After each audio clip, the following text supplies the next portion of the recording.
Oh, There we go. I like how we're going live. We get an error, and your immediate response is to swear, just so probably the first thing we get on the recording is. Oh, I've got a trucker's mouth on me this morning. I don't know why. Hey, we wake up sometimes on the wrong side of the No, I woke up in a truck great mood. I stop like called my that. grandmother this morning at her place. Yeah. Well, it's beautiful weather outside. It seems I'm going to go for a walk, and tomorrow Startup Investor Drinks. I'm excited about that, and we've got a lot of stuff to cover. This week has been crazy in AI with Sonnet 3.7. Perplexity released some new stuff. Grok 3 Anthropic. is, yeah. Claude 3 is 3.7. Yeah. sorry, Claude 3.7, but I'm thinking Grok 3 is tearing the place up, and we're waiting for, it was supposed to be next week for OpenAI 4.5. Let's see if they wait that long, because everyone else it was supposed to be today for Claude 3.7, but they jumped the gun. Well, by a day. Yeah, I know. That's what I mean. Everyone's trying to get in Yeah. on the news cycle, right? Yeah, but you know what? Claude was a long time coming. They hadn't updated. If we're talking update schedules, they hadn't really updated anything in quite a while compared to everyone else. So, yeah. Who knows? Who knows? By the time this comes out, maybe 4.5, GPT 4.5 will be out, but we'll see. Yeah, I'm looking forward to that as compared to all these ones. And we might as well jump into our this week's conversation. And it turns out, compared to last week or a couple of weeks ago, when we were talking about UK was forcing Apple to turn off encryption, we were specifically talking about messaging and backups. So Apple has responded with turning off some of their encryption related to iCloud. Now, you did some work on this, John. What do you think? Yeah. So originally, and I still kind of think it's a win in the short term, because it means that Apple refuses to put in a backdoor. That's where I see it as a win, because they're not giving in to put in a backdoor. So the other thing is that, so for those of you that don't know, if they were to enable that backdoor, then their end-to-end or their end-to-end encryption would have been compromised globally for users, right? So instead, they disabled their end-to-end encryption strictly in the UK, so to preserve the end-to-end encryption without a backdoor globally, or without a public backdoor that we know of, right? Yes. So I see it as a strategic compromise, but what are your thoughts, Craig? It's a compromise. I don't know if strategic, I guess. We'll have to wait and see what other countries do. To be specific from a Canadian point of view, if a Canadian user messages a UK user and the UK user's iMessage backups are not encrypted, then the UK government could access those backups, risking the Canadian user's message history. So this just highlights, some nuanced privacy concerns for cross-border communications. So the messaging is encrypted itself, but if the backups aren't encrypted, then they're always stored in the iCloud and people can get access to those. So if I send pictures and you put those pictures in your photos, those photos are backed up into the cloud and those will be accessible. So it's it does affect the rest of the world. Okay. Yeah, you're right. I didn't even think about it from that perspective. So the police here could ask the UK police, or figure out a way to ask them to get, if we send somebody messages, whatever, you're in communication with this person in the UK, grab their information and see what's going on. Yeah, absolutely. And again, if these agencies are actually actively looking at me, I mean, this is not what I'm worried about. So why, I don't mean me, but I mean as an individual or a company. But I guess it affects people, and we should just be aware of the weakening of our encryption and our data security with the stuff that happened with Telegram and the stuff that's happening with this. It seems like there's a erosion. It's not a huge loss. It's not a victory. It's a slight degradation, and we seem to be getting more and more and more of those, to the point of the back doors aren't too far ahead, I think. Yeah.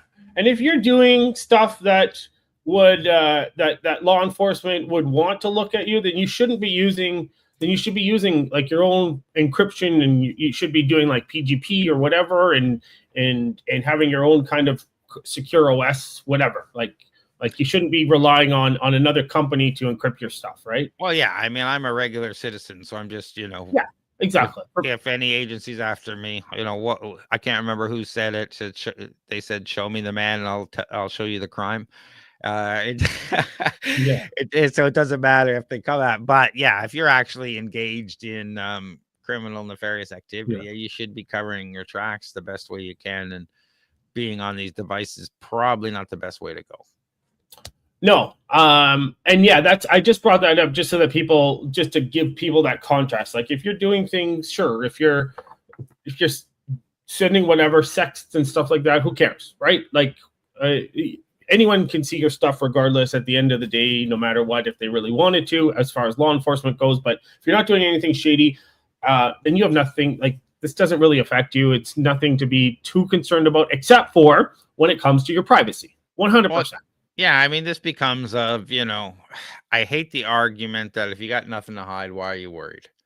And I sit back and say, well, because everything changes, because memes in the UK can be illegal. And if I send somebody a meme picture and they post it on Twitter, and then they go to this person and arrest them for that meme and find out that it came from me, am I in trouble now? Yeah. So I just sit back and say, this kind of stuff is scary because, things change and you don't even think about what's going on. Same thing with Australia is doing the similar thing now. So you start to worry about, okay, wait a minute, joking around on the internet is okay or not okay? If I send somebody a picture that, has a funny meme of Elon Musk or somebody, am I going to get in trouble now?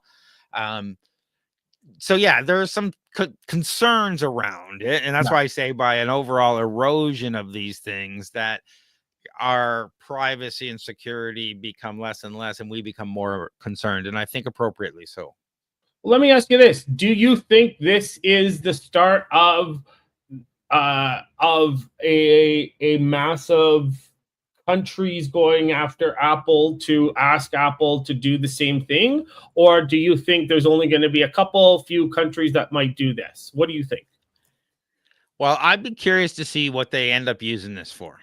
I think that's going to be the key, because they all talk. They're part of the Five Eyes or what have you. So guess what? Canada is too. They can now use this, whatever the UK system, to grab these iCloud stuff. So can Canada and Australia and America. Yeah. Part of the Five Eyes program or whatever it is. So it's not exclusively, and they can all jump in, but it's a question of what are they going after? Arms dealers with the photographs, or pedophiles, or are they going after mean people? Like you posted this mean thing, we're coming after you. That, I think a lot of that depends. If you have some success going after terrorism or that kind of stuff, people will other countries will want to adopt it. Yeah. The thing though, the underlying thing, and I say what we actually do know, is we have no clue whether or not they're actually there actually is something that is currently available to US or whatever. Like I know there is some transparency, but again, these companies can pick and choose how much transparency they give on different things like this, right? So who knows? And we want to be clear on a couple of things. Like when I text you, John, that's not encrypted. When an iPhone user messages a non-Apple device, the communication falls back to SMS or MMS, which are not end-to-end encrypted and can be intercepted by carriers and authorities. Now it is encrypted because they did with the RCS now? Yeah, I'm not 100% sure that is. I don't know. I didn't do a deep dive. Yeah. So because when I do message you, it does say RCS in there now. So I'm not sure if that's truly the case with this latest change. Yeah, who knows how encrypted it is or what? Like it. Yeah, we don't know. I should look into that. I'm curious now, so I'll do that later. But yeah, no, I like this could be a slippery slope, 100%. One fact that, again, we don't know if it's true or not, but Apple's transparency reports show it complies with 92% of UK government data requests, suggesting localized concessions prevent global erosion of privacy. Yeah, behind the scenes, I think a lot of them just comply because, why wouldn't you comply with the law? As long as somebody's giving you a court order, it's when they come running around saying, give us all your information on all your users. Just give it to us. We don't have a court order. We don't have all the legal rights. Where they're like, yeah, I don't think so. Yeah. Come back with the proper documentation and we'll have it ready for you. Exactly. Yeah. Because I think they just want to be on the right side of everything, right? Because as soon as they find out they're leaking this kind of information inappropriately, it becomes a problem. Yep, I agree. Yeah. So if you're not sure what's encrypted and what isn't and how this change impacts you, go over to torontostarts.com and check out the Apple's encryption changes and user impact. This is different from our podcast we did a couple of weeks ago. You can just click on the link in the podcast show notes and it'll take you right there. We'd love to hear your feedback. Does this affect you? Do you think this is a slow erosion to no privacy? Is this a good thing? Let us know what you think. Ooh. You're excited. I am pumped. So Microsoft is claiming they're the new king of quantum. What's going on? Yeah, so apparently this is like 16 years of development is what they're claiming. I think maybe 13, 16. I can't remember the number. But so they've unveiled Majorana 1 or Majorana 1, however you want to pronounce it, which is a quantum computing chip that leverages topological qubits, which is built on Majorana fermions. So the Majorana fermions were particles that were theorized, I can't remember, 1930 something. So the particles are their own antiparticles, if that makes sense. And they exist as quasi-particles in certain materials under specific conditions. So unlike traditional supercomputing bits, which are highly sensitive to environmental noise, like we talked about with errors and things like that, Majorana-based qubits use a unique topological property of materials to achieve this stability and error resistance, which is the key, one of the major key things to achieving a workable, usable quantum computer. So this could actually pave the way for a scalable, fault-tolerant quantum computer, which is capable of solving problems way beyond classical computing's reach. Just to put this into perspective, this one chip, if they get it working, if everything works, has more computing power than all of the current computing power in the world. How crazy is that? What do you think? That's not true. That's what they were saying. Well, I because other quantum chips exist, because Willow exists and other things, like you can't say it's more than all of them combined. Current, like with not taking into account quantum computer, like the current, that's all I'm saying. I agree with everything else, but yes. Sorry. Let's clarify. All of the current non-quantum computing power. Yeah, and I don't know if it's Majorana or Majorana or Majorana or Majorana fermions named after Ettore Majorana.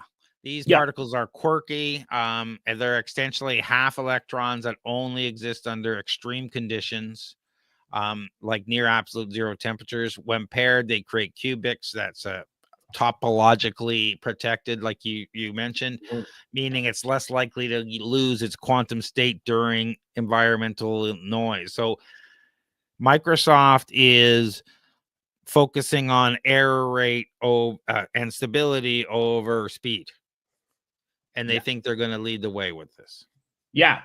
And the other thing that's cool about this chip is it employs specifically designed nanowires, and you talked about superconducting materials to create the conditions where the Majorana zero modes can exist, if that makes sense. So it's about manipulating existing matter into a specific quantum configuration, which is really cool. I know they were claiming a new state of matter, but it's not really that. It's a specific quantum configuration, a matter into a specific quantum configuration rather than a new state of matter, if that makes sense. I don't know if you read that anywhere.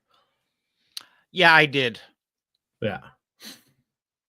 And I'm looking at this stuff. It's pretty good. I mean, the information is great because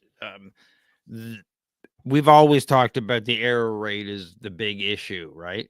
Yes. So this stability is getting close to eliminating error rates, which means we can finally do something with these things. Yeah, and so just for those of you who haven't been listening, who don't tune in regularly, so traditional qubits that we're talking about that are not part of this, they're fragile. So heat, vibration, or electromagnetic interference can disrupt computations. But topological qubits exploit the unique physics of Majorana fermions, which encode information in their spatial arrangement rather than charge or spin, which is traditional qubits. So it makes them inherently more resistant to local noise, which drastically reduces error rates. And I wish we could find the value of the error rates that it reduces. But anyways, but to put it, to kind of put it, imagine building a quantum computer where qubits self-correct errors by their very structure, which is what topological computing is promising to do, if that makes sense. Yes. Yeah. And we got a quick chart here on the article that this podcast is linked to on torontostarts.com that compares the Willow chip versus this chip, talking about topological versus superconducting loops, theoretically ultra low error rates versus Google's, which is improved but still very error prone. Scalability, the Majorana is easier to scale, where the Willow requires complex cooling systems. Current qubit count is about 10 on the prototype for the Majorana, with about 70 on the Willow chip, with plans to go to 1,000. And the key advantage is stability on the Majorana chip versus speed and existing infrastructure on the Willow chip. Yeah, I would take stability over speed any day, especially with the computational power, because if you have stability and you scale that stability over scaling speed and error prones, you've got a better chance of scaling properly, right? Well, yeah, and they're finicky, and they require near zero temperatures and still make mistakes. And with this stability, they could let quantum systems run longer calculations without crashing. You know, we are hearing all this stuff. Now they crash after a certain period of time because they become unstable. The longer they can run, the more calculations they can run, the more complex problems they can solve. Yeah. So that'd be a game changer for drug discovery and climate modeling, among other things. Everything. Oh, yeah. This is super cool. Again, and just for those of you, I don't know if we touched on this, but this is a prototype. This isn't like this is a prototype chip that they've developed that they're experimenting with. So nothing that is commercially available yet, or close to commercially available. And scalability, Microsoft claims that topological qubits can be braided, linked physically to scale seamlessly and make it that, scalability happen. Where Google's Willow, meanwhile, uses software tricks to connect the qubits, which works but demands a lot more power. Yeah. So I'm really excited because quantum is the future. Medicine, climate science, cybersecurity, logistics. And again, you start combining chips that can actually run for a long period of time in the quantum realm with some of the AI stuff we have running that, is solving years worth of problem in days, if not minutes. You put those two together, and I think the world changes overnight. Yeah.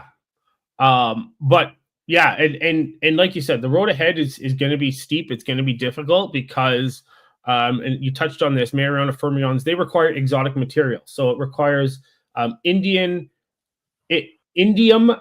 antimonide nanowires, and like you said, near 0 Kelvin temperatures, not 0 degrees Celsius or Fahrenheit, near 0 Kelvin, guys. So, but I think they're in the right they're in the right direction.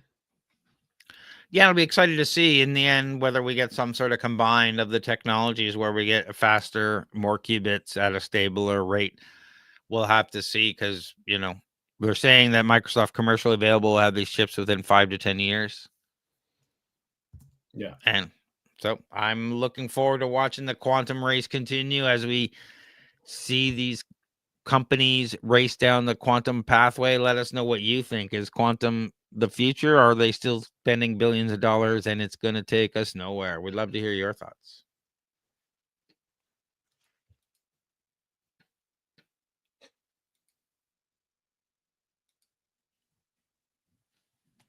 So goodbye, electrons. Hello, magnons. Charged particles are a thing of the past, and we're moving forward with magnons in computers, electronics, because they're faster, better, less noise. What's going on here, John? Yeah, so I wasn't able to do a deep dive into this, so I apologize if I make mistakes or anything like this, but this is really cool from earth.com, the article I found. So researchers at University of California, they made apparently a groundbreaking discovery that could revolutionize computing technology. And I don't think this relates to quantum, but it could. But they found a way to use magnons, which are waves of electron spin to transmit information within the computer chip itself. So this could lead to computers that are significantly faster and more efficient than current electron-based systems.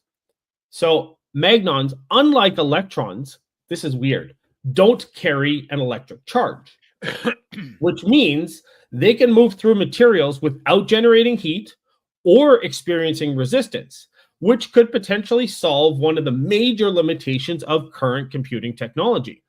So in this article, they said that the team demonstrated that magnons can be used to carry binary information over relatively long distances within a chip itself. And so, guys, just so you know, we're talking about like 2 nanometers, 3 nanometers, 4 nanometer chips, but that is a long distance to carry binary information. But this could open up possibilities for new computer architecture. The cool thing about this discovery is, and Craig, you and I have talked about Moore's Law. Moore's Law predicts the slowing of progress in traditional electronic computing. So this is outside of magnons, but magnon-based computing could overcome those limitations, which is really exciting, eh? Yeah, I'm excited about this, and I'm excited about this in combination with what we talked about a couple of weeks ago with ultramagnetism, which is the third type of magnetism, where magnon-based computing aims to use magnons to process and store data without energy loss associated with electron flows, which generate heat. However, traditional magnetic materials like ferromagnetics and anti-ferromagnetics have limitations. Ferromagnetics produce a net magnetic field which can interfere with nearby components. This interference limits how densely devices can be packed. Anti-ferromagnetics, they have no net magnetic field, making them suitable for dense packing. However, they lack the spin splitting behavior needed for certain magnon manipulations. So alter magnetics come in. What we talked about, the third type of magnetics. No magnetic field. This allows for tighter packing of components without interference, which is crucial for scaling devices. And alter magnets have alternating spin polarization, meaning they can still manipulate magnons effectively, leaving effectively similar to ferromagnets. So I'm excited about these two things together to take us to the future on these things. Yeah, so I just did a quick search using Perplexity about magnons with quantum computing. So they actually could help quantum computing. So they could serve as quantum information carriers. They could be used to create hybrid quantum systems.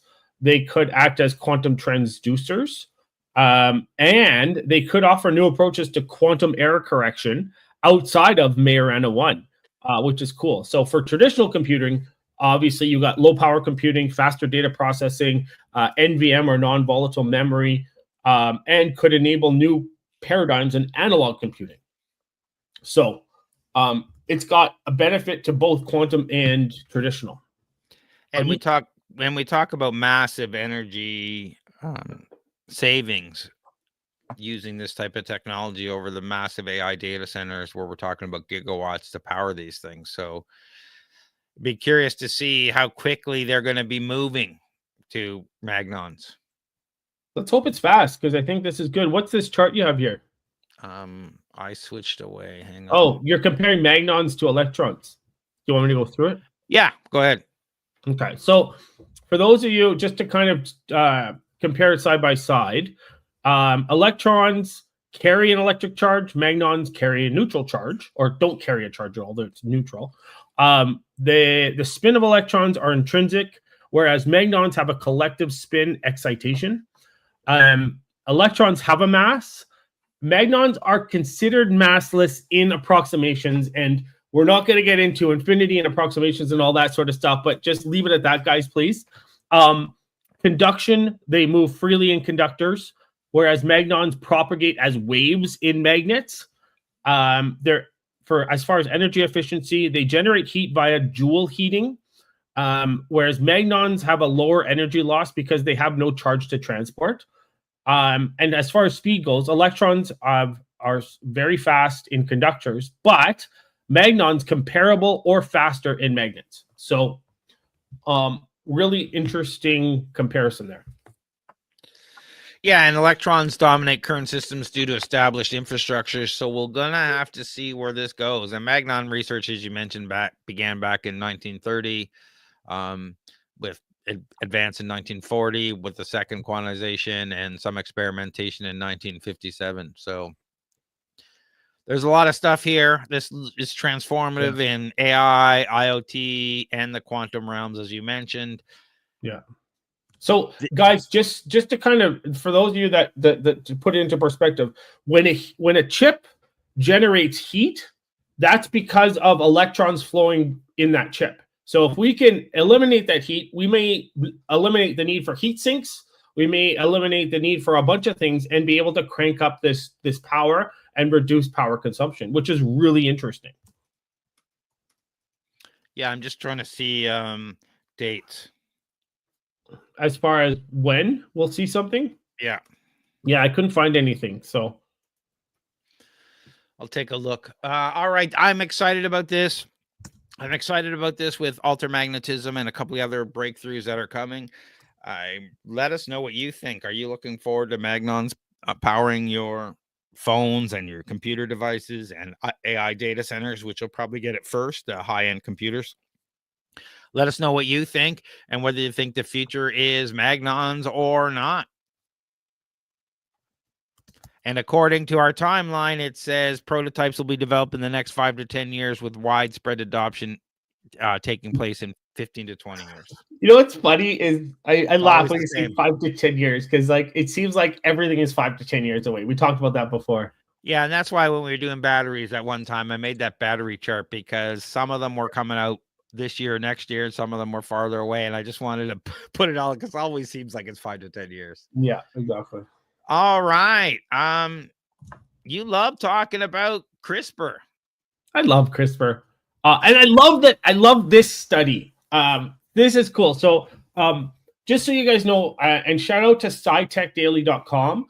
I find a lot of topics from their website. So thanks for the amazing coverage that you guys do on all this future tech and awesome stuff. So from SciTech Daily, researchers, again, at the University of California, this one in San Diego, though, they've made a discovery using CRISPR gene editing technology to remove extra chromosomes in cells, which could potentially open new avenues for treating Down syndrome. For those of you that don't know, Down syndrome is caused when there's extra chromosomes. And I'm not going to get into any of the details. That's all I know. I'm not an expert. So the study, which was published in Cell Stem Cell, demonstrates the ability to selectively eliminate the extra copy of chromosome 21 in human cells derived from individuals with Down syndrome, which is cool. So they used a modified version of CRISPR called CRISPR-Skip, which targets specific DNA sequences unique to the extra chromosome. So by introducing breaks in these sequences, they triggered the cell's natural DNA repair mechanisms. The thing with that is that it often resulted in the loss of the entire extra chromosome. So the technique achieved a success rate of about 30 to 40% in removing the extra chromosome without affecting the normal pair, which is great for where they're at with the study. What do you think about this, Craig? CRISPR technology has been exciting for a while. They keep coming out with new things they can do. It's expensive. It's very custom and tailored to the individual, but I like where we're going, because with some of the other technologies that we talked about, I wouldn't be surprised, and I can't remember the technology. There's RNA, but there's this other thing that attaches itself to the DNA and stops it from certain things, stops it from functioning for a little while, for months or whatever, these treatments. And we're like, okay, well, maybe we can, now that we can narrow these down, maybe we can apply these treatments that are less expensive, that can become a treatment overall. Exactly. Yeah. And I think this is a side note, but I think I read something about how someone came up with a CRISPR. I'll have to look into it, and I'm sorry if I just brought that up for no reason at all, but I think I saw something somewhere. But if I do find it, we can talk about it. But yeah, so this approach differs from traditional gene therapy because it targets the entire chromosome rather than individual genes. And it could be potentially applied to other disorders such as Edwards syndrome or Patau syndrome. I think I'm pronouncing that correctly.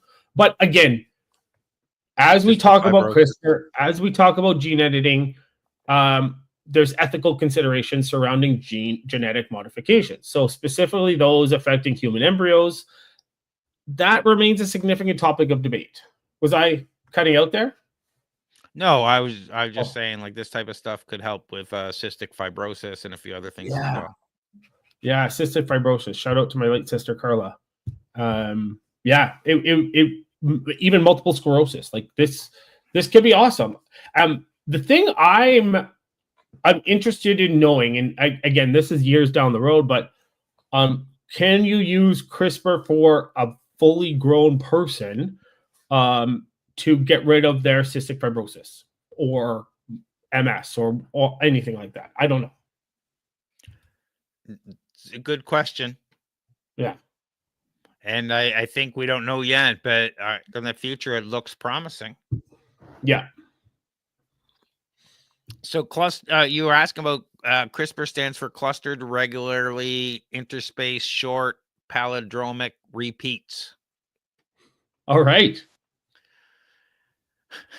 Yeah, I've got that in the article at TorontoStarts.com where we dive a little deeper, where we went around and we were talking about whether this is a cure and understanding Down syndrome and what it means, and how CRISPR targets chromosome 21. Yeah. And delivery, getting CRISPR into the right cells, especially in the brain, remains a massive challenge. Current methods like viral vectors aren't perfect, and we were talking about infecting the brain a few episodes ago to be able to map some of this stuff out, to be able to do some of this. Off-target effects, CRISPR could accidentally edit healthy genes, leading to unintended consequences. Down syndrome begins in the womb. Would treatment need to start during fetal development? And trisomy 21 affects multiple systems. A cure would require editing billions of cells, something far beyond what we're capable of today. So it's a promising future. I didn't mean to put a damper on the whole conversation, but we're heading in the right direction.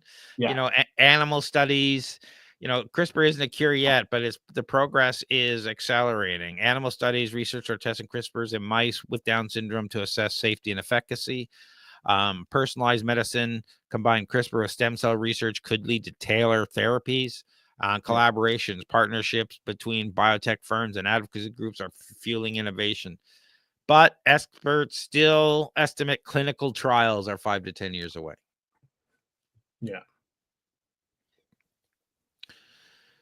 So we're hoping, that this is going to prove effective and lead to multiple treatments, not just for this, but other diseases. CRISPR has the ability, especially combined with AI, to help to eliminate disease.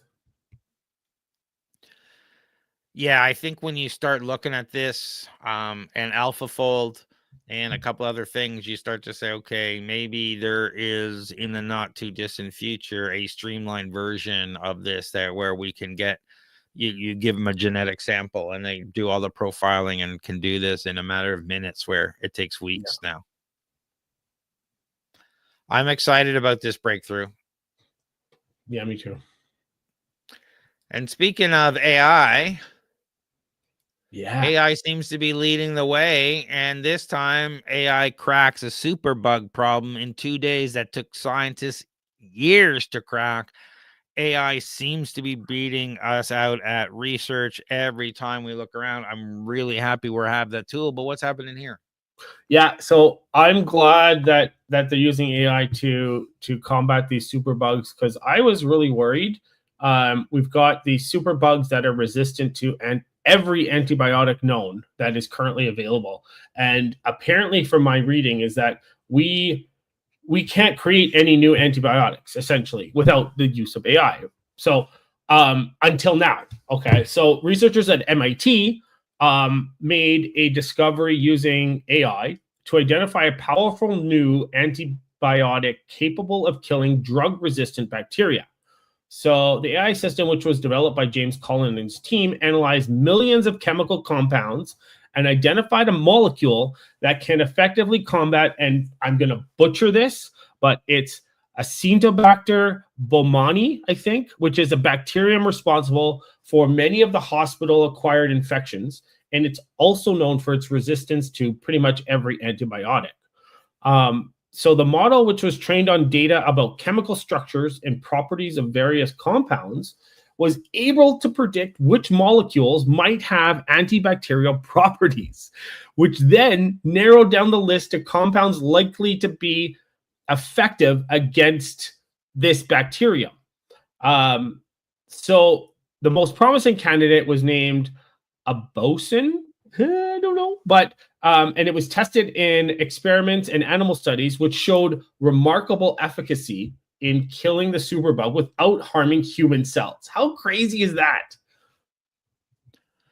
I'm so glad these tools are coming to light, and it's funny. I saw the protests outside of OpenAI office protesting AI. It's like, are you going to protest the printing press and the wheel and I understand that, there are concerns and we're heading in a dangerous direction, and most AI related sci-fi leads us down to AI ruling society. But we have to accept that you can't stop the incoming flood. Yeah, and I know that we cover mostly positive AI news, but there is a lot of negative AI news out there, people using AI for nefarious, but we choose here at Silicon Scoop to cover things that are more positive. And if there is a big news that is more negative on the AI, then we'll happily cover it. And if you guys have any ideas for topics, we'll happily have that discussion. But yeah, most of the stuff that we find is good news, which is great for now. But again, there are ethical implications, a lot of challenges for any kind of AI development with anything related to humans or genetics or anything like that. Yeah, and I don't want to harp on the negative or positive, but AI is a tool, and just like a hammer, you can build something with a hammer, you can destroy something with a hammer. It's just a hammer. It's the people who use it.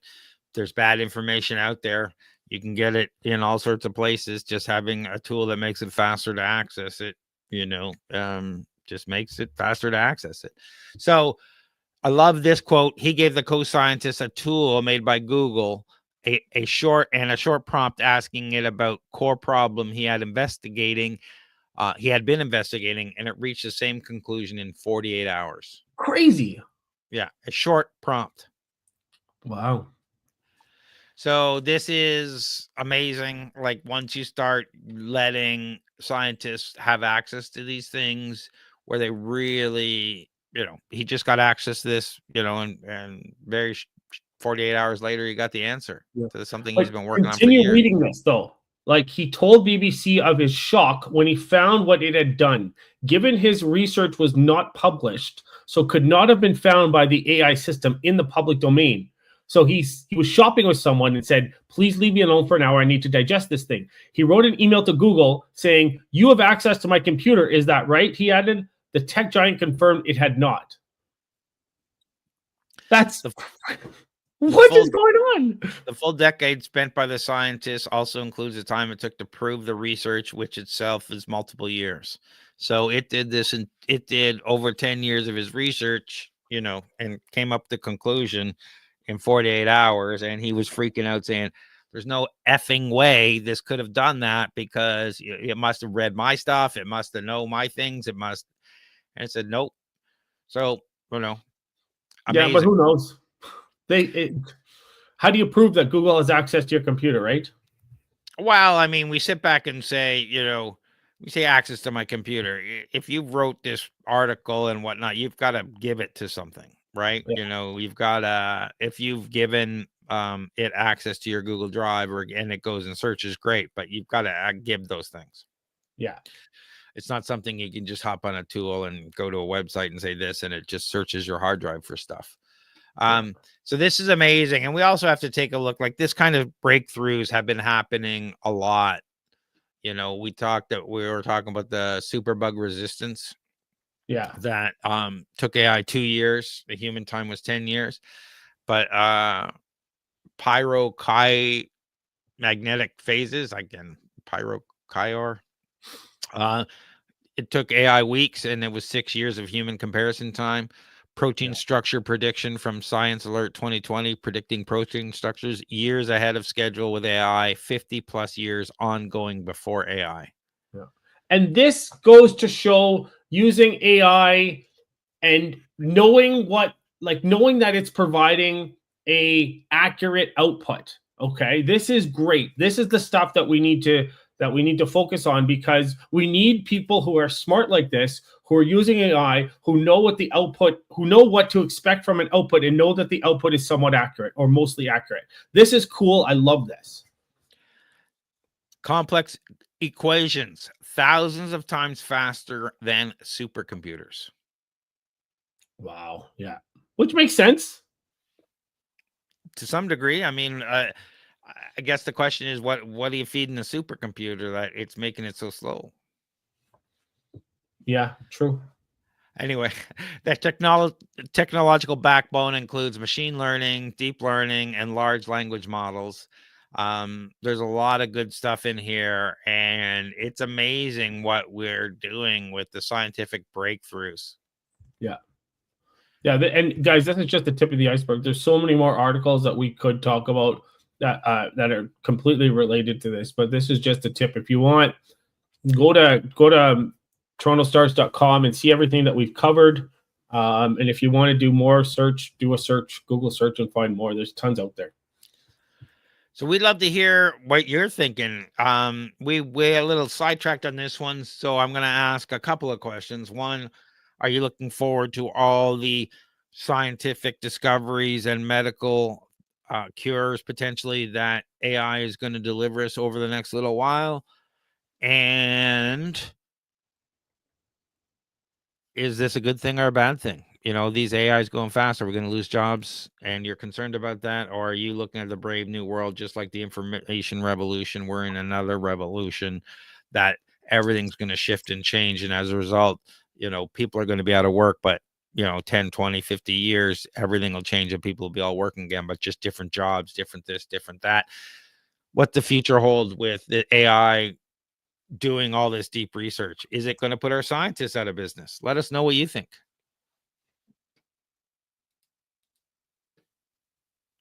All right.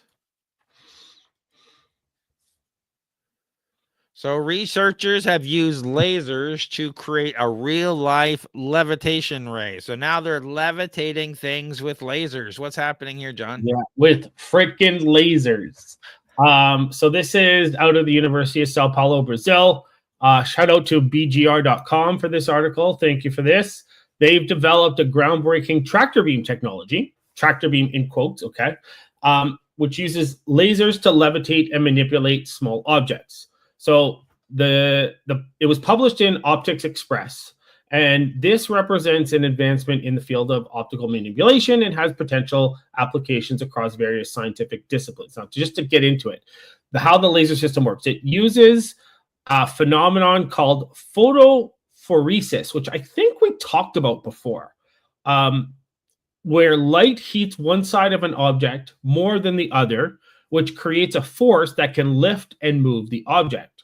So the technique overcomes limitations of traditional optical tweezers, which I think that's what we talked about, maybe not, which typically work on only microscopic particles. So there have been similar research that is being conducted at other institutions where scientists have developed acoustic levitation techniques. But the development of this technology, it aligns with broader trends in non-contact manipulation methods, which have implications such as in the field of microfluids and space exploration. What are your thoughts? Well, we talked about this back in episode 152 when we were talking about tractor beam technology. And yes, in the end, the example in sciences we're using laser tweezers. And so it's cool that we're now moving beyond a laser tweezer type implementation into something that's a little bigger. Yeah, this is cool.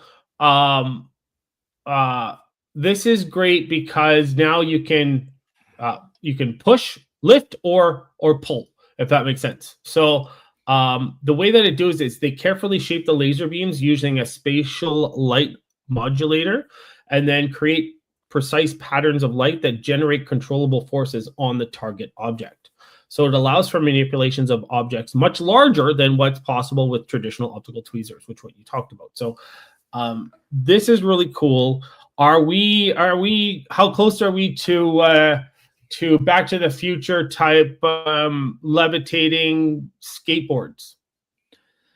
Well, we'll see. Like, this is apparently not just a trick. It's a gateway to redefining industries from healthcare to transportation. So, medicine delivering drugs directly to specific cells, manufacturing, handling fragile materials like microchips without contamination, and space exploration, simulating zero gravity environments to test equipment. However, sci-fi meets reality. Okay, silent drones, maybe levitating ray powered drones could replace noisy propeller drones. Floating infrastructure, buildings suspended above earthquake prone zones. Quantum computing using levitated particles for ultra precise quantum experiments. I don't think we're going to see levitating skateboards with these, but I want to tell hoverboard, damn it. Hey, if you can levitate a drone, come on, you got to be able to levitate a board with someone on it eventually. Who knows? Yeah, but the idea of levitating a drone usually means military versus consumer. Yes. So I'm thinking, I'm not running down to my local Walmart or Canadian Tire and picking up a hoverboard anytime soon.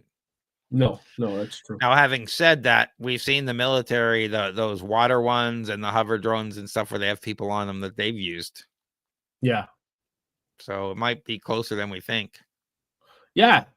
Who knows? And yeah, obviously, this technology is going to be used in government first, and then maybe eventually we'll get down to us peons down here. But this is really cool. I love that there is a continuation from what we covered before to now with photophoresis, which is really cool. So yeah, and this is likely decades away, but smaller applications like medical devices are already here as we move forward. It's currently safe in environments, but this is high energy, right? So we've got to figure out how to get it to a different state if we want to use it outside of very lab intensive environments. Yeah. Different than maglev, because maglev uses magnetic fields while levitation rays uses light or sound. It'd be interesting if there are some combination of those in the future. Yeah, that would be cool. Yeah, I know we haven't really talked about maglev technology in a while. I don't know if there's been much development. I know there's some maglev trains that are being built in Asia, but yeah, it'd be interesting to see how this could integrate and become a hybrid kind of technology. But who knows? Who knows? There's so many implications that we're not even covering that this could help. I didn't look at Justin Trudeau's announcement of the high-speed rail that he's trying to do, so I don't know what that's traditional rail or some sort of maglev introduction, but you know, that was a big announcement soon. But I'm excited because yeah, we're scaling up these implementations, and you know, when you think about Elon Musk wants to go to Mars in 20 or 30 years, people think it's crazy and hate him and, you know, love him and whatever. But let's just say it's 40 years instead of 30 years, and that we're moving these things along with tractor beams and levitation rays and all the things we've been talking about. Majorana, not Majorana, not the Electrons, but the the Magnons. Magnons, sorry, too many Magnons, you know, computers that, you know, may or may not be more effective in space, as an example. There's leaps and bounds, and having AI and quantum computers potentially on board a space vehicle that's traveling back and forth to Mars, all of a sudden a lot of things become more possible than before. We talked about the mobile nukes and the solar sails and all that stuff that would allow this type of stuff to happen. We're generally moving towards a very interesting human species that might be space travelers. Yeah. So let us know what you think. Is the levitation ray just a gimmick and we're not going to get past tweezers, or is this part of the future moving towards space travel? And, you know, we'll be now moving stuff around in construction yards with lasers and lights at some point in the future. Let us know what you think. Yeah. Oh, when is this one coming out? It'll probably come out mid-March. Okay. Mid-March, so after just before CIX, maybe. Probably, yeah. Yeah.